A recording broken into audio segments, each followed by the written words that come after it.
Compondo a mesa principal desta cerimônia de abertura, convidamos Excelentíssimo Senhor Governador do Estado do Rio Grande do Sul, Germano Rigoto. Ilustríssimo Senhor Presidente da Sociedade Brasileira de Clínica Médica e Presidente de honra deste Congresso, Professor Antônio Carlos Lopes. Passamos a palavra ao Professor Dr. Antônio Carlos Lopes, Presidente da Sociedade Brasileira de Clínica Médica e Presidente de honra deste evento.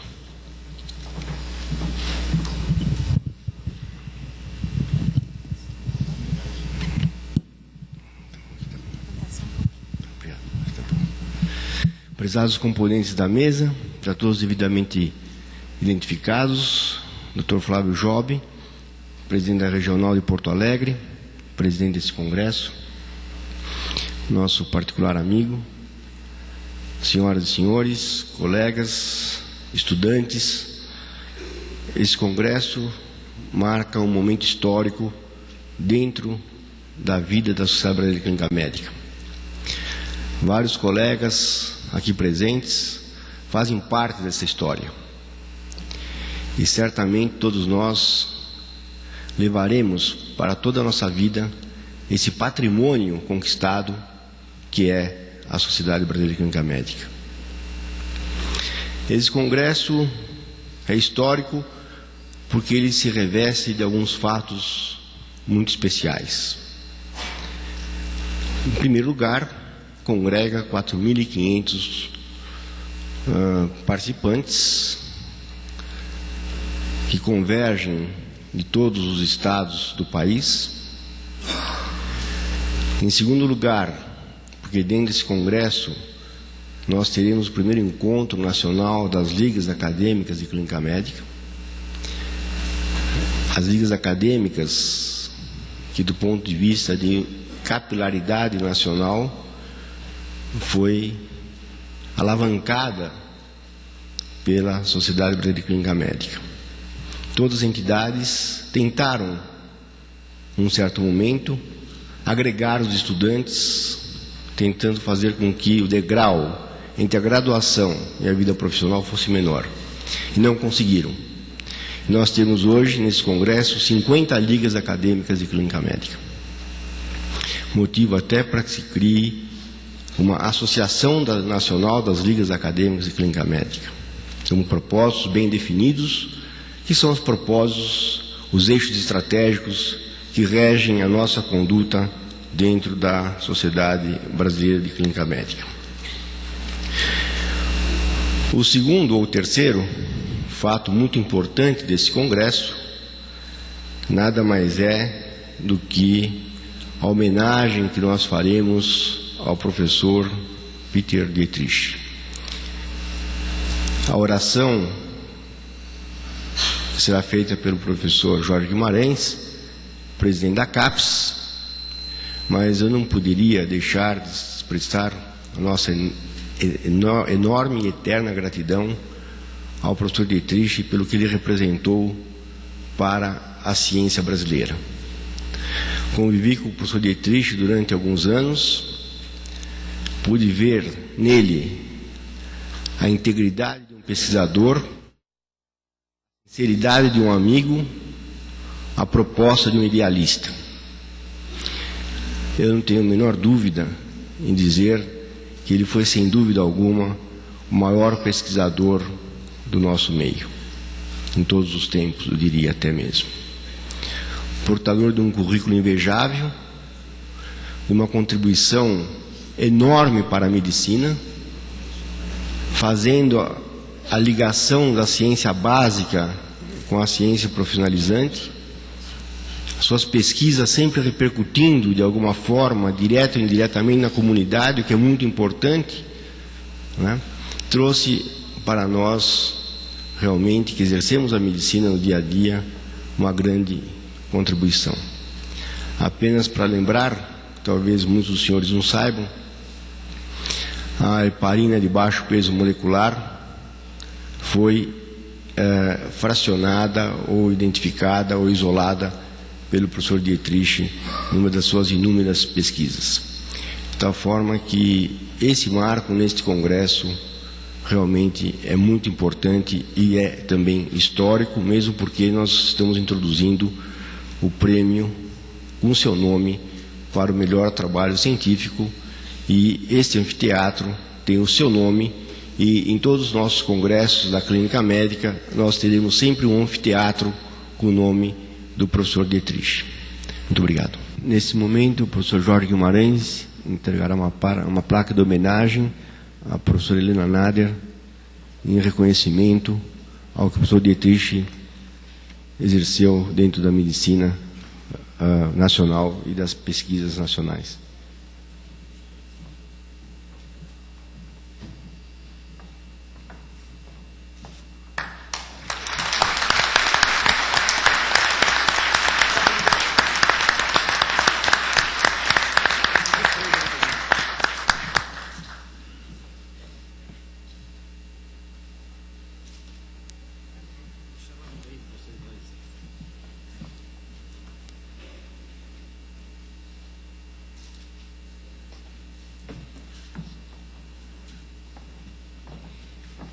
Eu vou ser muito rápida, mas eu teria que dizer o seguinte, que dentre todas as homenagens que o professor Dietrich recebeu ao longo da vida dele, tem um lugar de um grande destaque que está até hoje.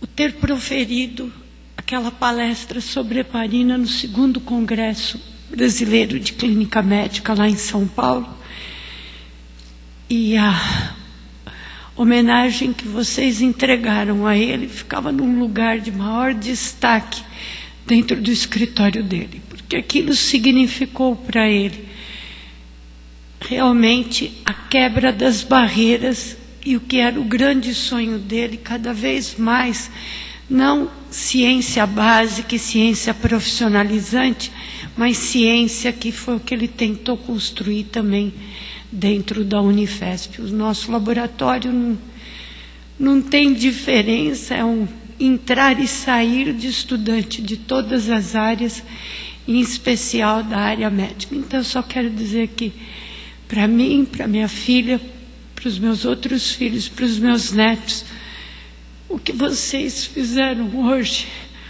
é de uma emoção muito forte. E eu sei, ele está muito feliz. Deus lhes pague. Obrigada. Agradeço a comissão organizadora deste congresso o privilégio que me dá de fazer uso da palavra ao término desta solenidade de abertura. É realmente com muita satisfação, com muito prazer, em que vemos um congresso dessa magnitude, tão bem organizado, como sendo ele pertencente, talvez, a mais nova, uma das mais novas sociedades e especialidades da Associação Médica Brasileira.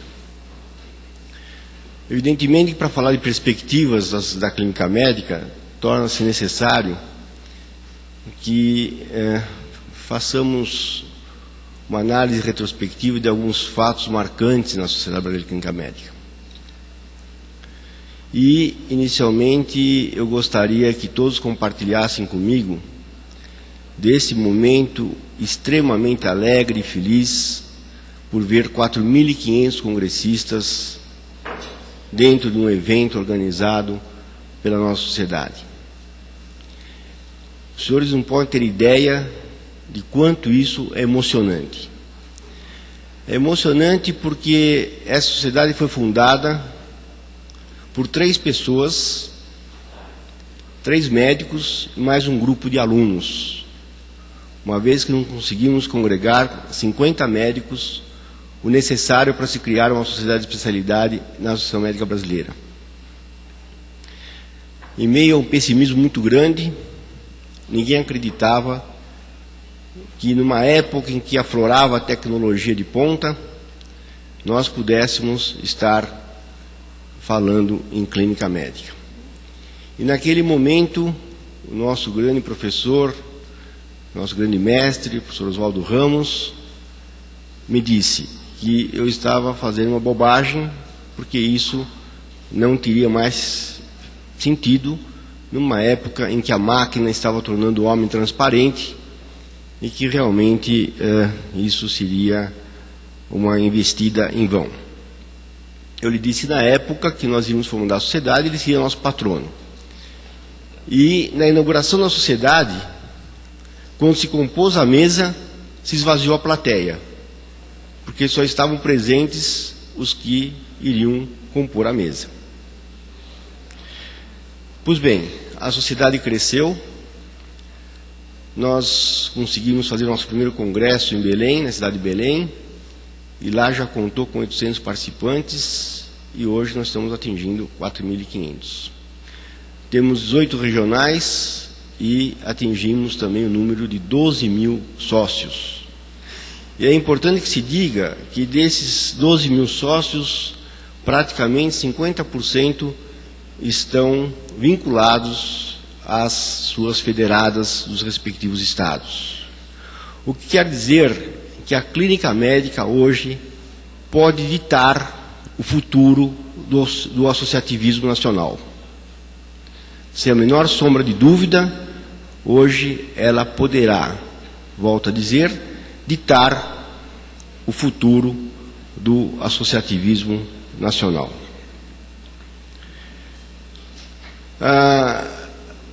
Evidentemente que as dificuldades foram muitas, porém conseguimos chegar aos nossos objetivos.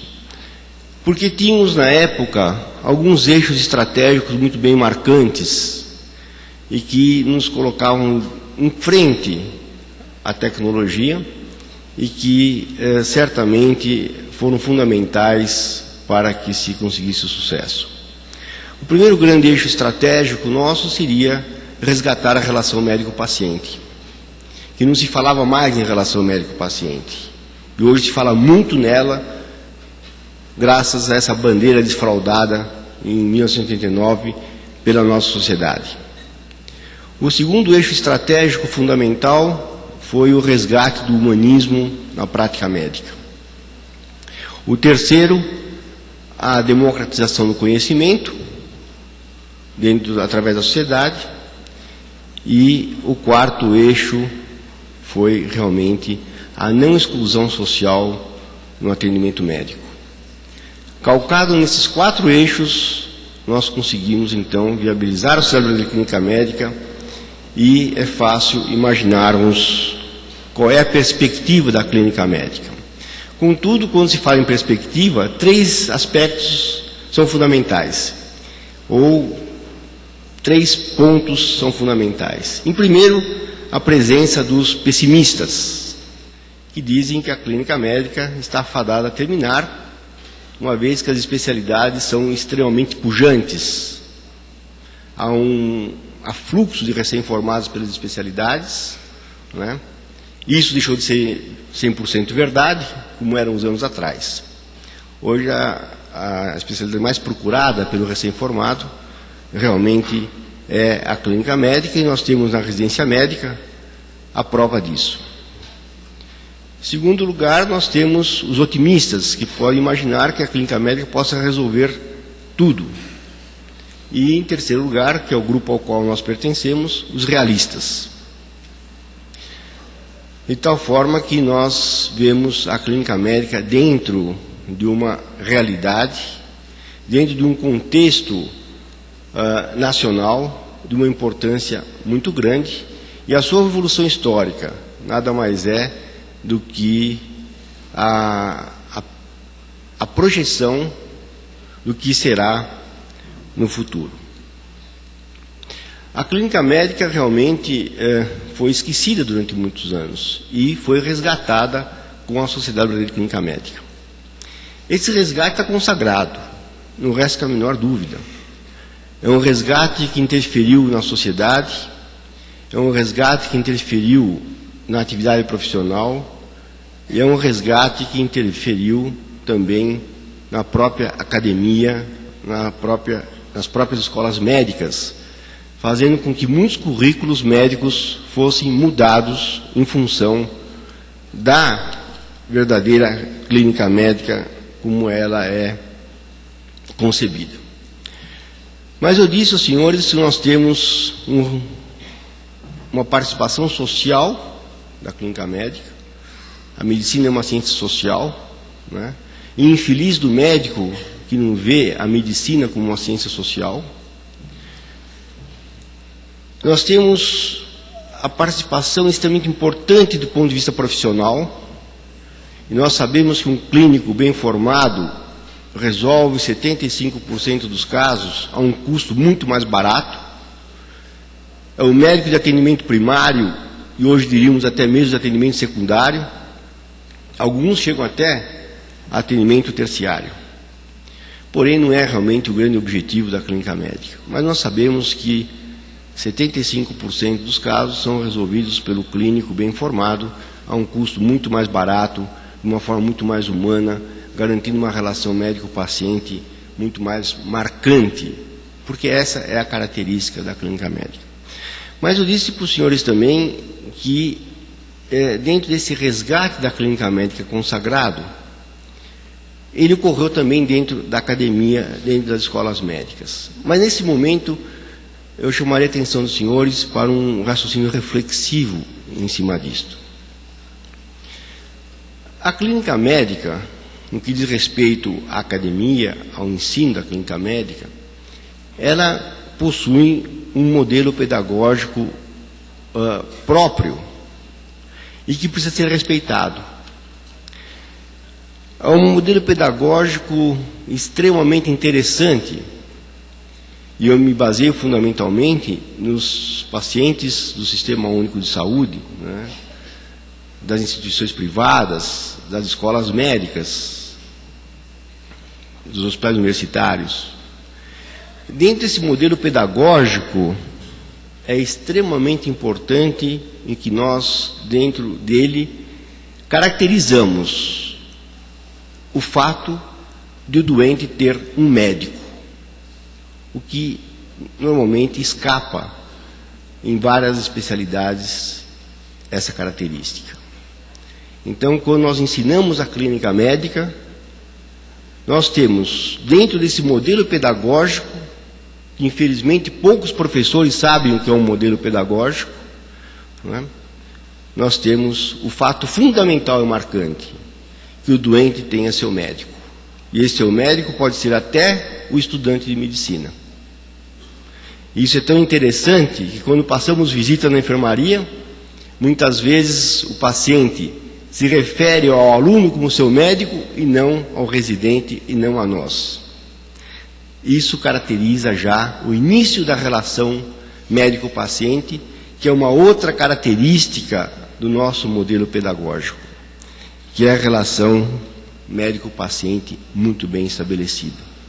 E é preciso que isso seja respeitado dentro do ensino da clínica médica.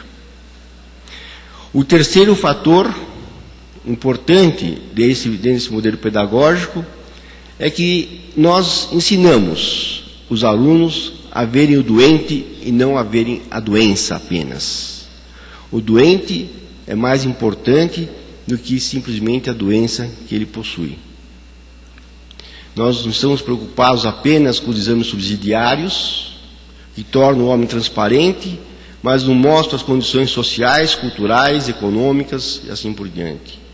Nós estamos preocupados com o ser humano, aquele indivíduo que está doente e que sofre todas as influências da comunidade, familiares, profissionais, econômicas, e assim vai.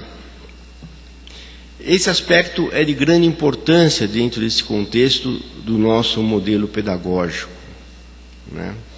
Essa relação médico-paciente, o fato do paciente, mesmo sendo do Sistema Único de Saúde, estando numa enfermaria de pacientes que pertencem à rede pública, terem o seu médico. Isso é de grande importância. E, além disso, o currículo da clínica médica, né? É interessante que quando se fala em currículo, muitos confundem currículo com grade horária. Currículo é totalmente diferente de grade horária. E a clínica médica tem o seu currículo próprio, que não é a somatória do currículo da cardiologia, da pneumologia, da endocrinologia, assim por diante. É um currículo muito específico da clínica médica. E esse é o nosso objetivo dentro da academia, dentro das escolas médicas, ensinar realmente que a clínica médica não é uma colcha de retalhos, onde as várias especialidades interagem através de uma capilaridade não sempre benéfica. Mas por que eu digo isso aos senhores dentro dessa perspectiva da clínica médica? Porque se de um lado essa perspectiva é extremamente salutar e conquistada, né, e podemos prever qual é essa perspectiva, no que diz respeito fundamentalmente à participação social da clínica médica, a participação profissional da clínica médica, nós nos preocupamos um pouco com a perspectiva dentro da academia, das escolas médicas. Porque no momento em que a clínica médica cresceu, no momento em que a clínica médica consegue resolver 70% a 80% dos casos dentro da própria academia, melhor do que a participação das especialidades, isso passou a criar algum tipo de problema. Em algumas escolas, evidentemente, onde algumas disciplinas primam pela incompetência, primam pela omissão, né, e que, em determinado momento, passam a se interessar para ditar as normas dentro da própria clínica médica. Porém, não entendem que a participação é maléfica, porque ela quebra a relação médico-paciente. Ela quebra a relação médico-paciente. Numa interconsulta, por exemplo, em que nós hoje explicamos para o nosso paciente tudo que vai ser feito com ele, como que é feita uma tomografia, um ultrassom, assim por diante, vem uma interconsulta e discute à beira do leito, na frente do paciente, qual é o prognóstico dele, qual é a possibilidade de viver em 3 anos, qual é o seu índice de mortalidade, e esse paciente perde totalmente a tranquilidade que demos a ele. A ponto que pacientes chegam a nos dizer que não querem mais que certas especialidades, ou que certos médicos que caracterizam as especialidades, passem por lá para visitá-los. Essa é uma realidade, de tal forma que é possível que dentro dessa perspectiva da clínica médica, nós tenhamos que convencer a massa pensante que deveria estar aplaudindo essa proposta da clínica médica, né, e teremos que tomar realmente rumos um pouco diferentes para vencer essas dificuldades. É muito interessante que quando a clínica médica estava relegada a um terceiro plano, ninguém se interessava em ver o doente da clínica médica. Hoje, o medo que tem que o clínico possa resolver os casos das especialidades melhor do que os especialistas, fazem com que haja esse viés dentro do nosso modelo pedagógico, dentro da nossa estrutura acadêmica, dentro da nossa metodologia do ensino, e que realmente nós não podemos concordar com isso. Felizmente, os que caminham por esse lado primam pela incompetência. E, realmente, a incompetência, embora seja maléfica, né, porque permite articulações não condizentes com a boa índole, nós temos muita facilidade em conseguir atingir nossos objetivos. Por outro lado, a interface com as especialidades, dentro das especialidades médicas, ela é a melhor possível no que diz respeito à sociedade de especialidades. Num congresso deste, por exemplo, nós temos a participação de todas as sociedades de especialidades. Praticamente todas estão aqui presentes na área clínica e de algumas áreas cirúrgicas. Há uma integração muito grande. Todos têm prazer em dar aulas num congresso de clínica médica, fazer suas conferências. E isso mostra que a perspectiva é bastante boa e frutífera ao longo do tempo. Todos entendem que o melhor especialista hoje é, na realidade, aquele que tem a melhor formação clínica. Não há a menor dúvida quanto a isso. O diferencial dos especialistas não está naquele, por exemplo, da cardiologia, que vê melhor um eletrocardiograma, porque isso hoje está nivelado. O melhor especialista é aquele que vê o seu paciente como um todo, que valoriza a relação médico-paciente, que examina o seu paciente, e feliz daquele médico que pode colocar a mão no seu doente. Porque quando nós colocamos a mão no doente, algo de extraordinário acontece nesse paciente. Nós nos identificamos com ele. É fácil todos os senhores que dessa medicina perceberem que a frequência cardíaca baixa, a pressão arterial abaixa, né, volta para o seu valor normal e assim por diante. De tal forma que todas as profissões são iguais, todas são importantes, porém a medicina nos dá esse privilégio que é tocar no nosso semelhante. Há pouco tempo me perguntaram como é que eu definiria ser médico numa única frase. Eu disse que é muito fácil. Ser médico numa única frase, definir uma única frase, eu disse que é colocar em prática o amor ao próximo. E quem não gosta do próximo não consegue ser médico. Isso é o princípio básico. Pode conhecer toda a tecnologia, o que há de mais avançado na medicina, mas não vai ser bom médico. O que é ser bom médico? É quem sabe mais? Não. Não, porque a medicina é fácil. A medicina é muito fácil. Difícil é o médico saber entender que a medicina é fácil e que o seu raciocínio tem que ser simples. E para encerrar, eu queria chamar a atenção para os senhores de que a clínica médica será cada vez mais importante, até mesmo pelo próprio avanço da tecnologia. Com esse avanço da tecnologia, com esses exames extremamente sofisticados, com essas escolas médicas abertas indiscriminadamente, formando médicos de má qualidade, fazendo com que a interpretação desses exames não sejam adequadas, né? Uma interpretação errada frequentemente nos chega, faz com que o exame clínico do paciente, a anamnese, passe voltar-se a ser extremamente importante dentro da prática médica. Exames solicitados porque alguém está pagando.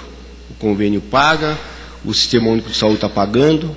No Brasil existe o culto ao desperdício, como todos sabem, né? E, consequentemente, um grande número de exames cada vez mais nos tem chegado com uma interpretação errada e nem sempre nós temos competência para interpretar todos esses exames que nos chegam. De tal forma que nós temos cada vez mais que valorizar a anamnese, cada vez mais valorizar o exame clínico. E isso nos permite, muitas vezes, e até mesmo frequentemente, contestar um diagnóstico que nos vem de um laboratório de imagem, de uma ressonância magnética, por exemplo, de uma tomografia, assim por diante.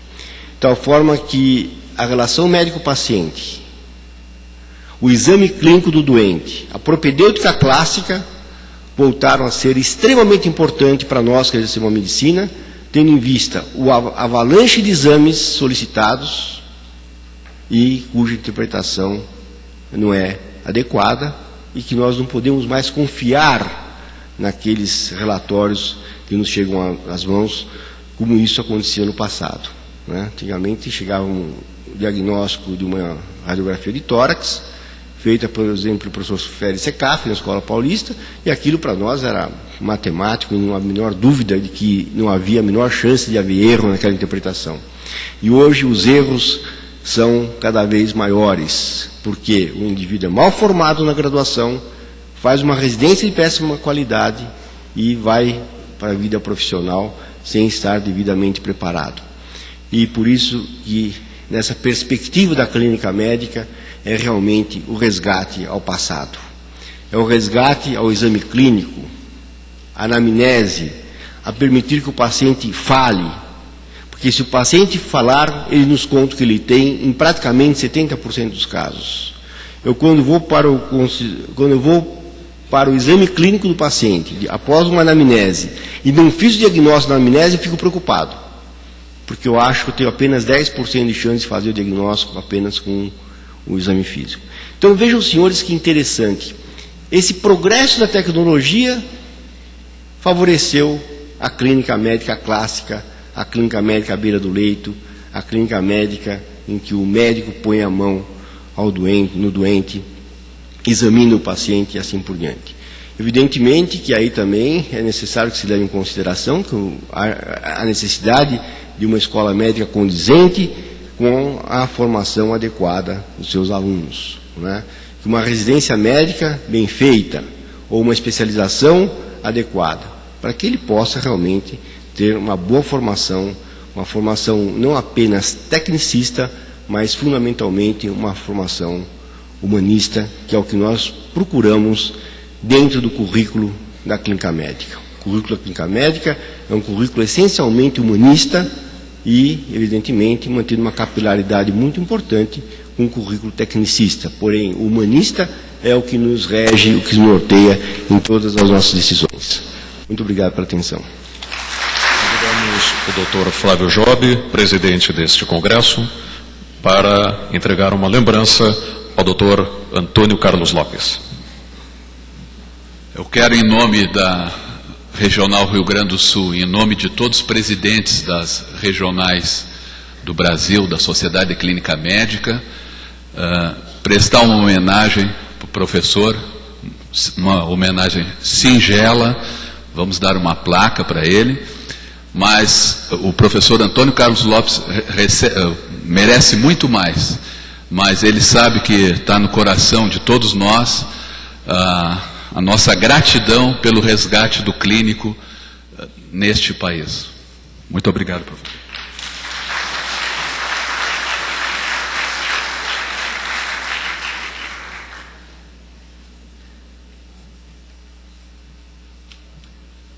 Gostaria também de entregar mais uma homenagem, que é a da editora Ateneu, que ao professor Antônio Carlos Lopes, pelo privilégio de sermos a editora da série Clínica Médica, Ciência e Arte e do seu livro Abdômen Agudo, e pela honra de estarmos lançando livros escritos por seus descendentes e discípulos e, por conseguinte, divulgando a medicina baseada em competência. Gramado, 4 de setembro de 2005.